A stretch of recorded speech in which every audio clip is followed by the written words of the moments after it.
Katrina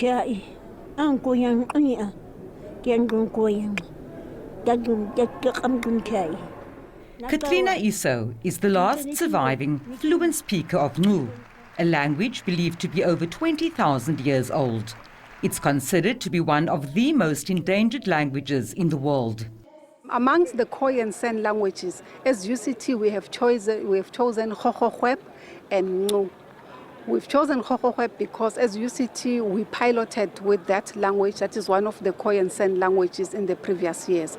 And then Ngu is chosen because we only have one surviving speaker of that language, and we have conferred an honorary degree, a doctorate, to Dr. Omar Katrina, the only living legend of that language.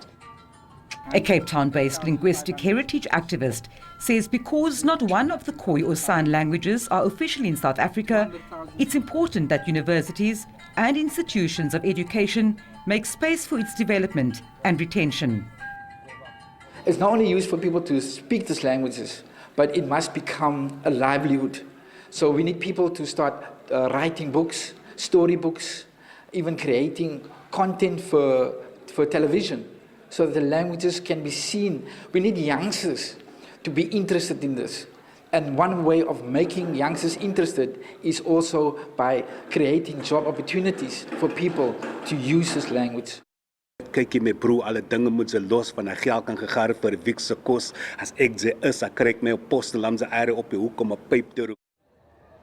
The university's commitment to promoting multilingualism also extends to Afrikaans. Then when it comes to Afrikaans, because it is a language variety of in the Western Cape, and it is a variety of Afrikaans that was developed during the time of apartheid and so on, that is why we are focusing on those languages. Toe antwoord Moses en hy sê, maar wat as hulle my nie glo, nie aan my woorde vat, as hulle sê die Here het nie geappear aan my. A professor in linguistics at the University of the Western Cape describes Afrikaans as a standalone language, which has its roots in the time of slavery at the Cape. En Moses sê, is tough. Previously regarded as inferior to suiwer or pure Afrikaans, pride in linguistic heritage over time saw Afrikaans used to express lived and marginalized realities through literature and music.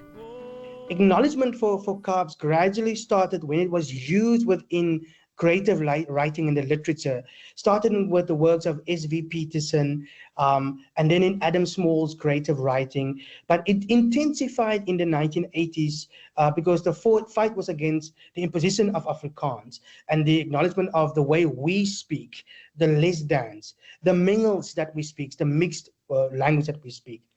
So all of these previous fighters, activists, laid the groundwork for what we started doing in the 2000s very intensely. Williams says while not yet an official language, Afrikaans must be developed into a language of instruction so that speakers can access education and work opportunities.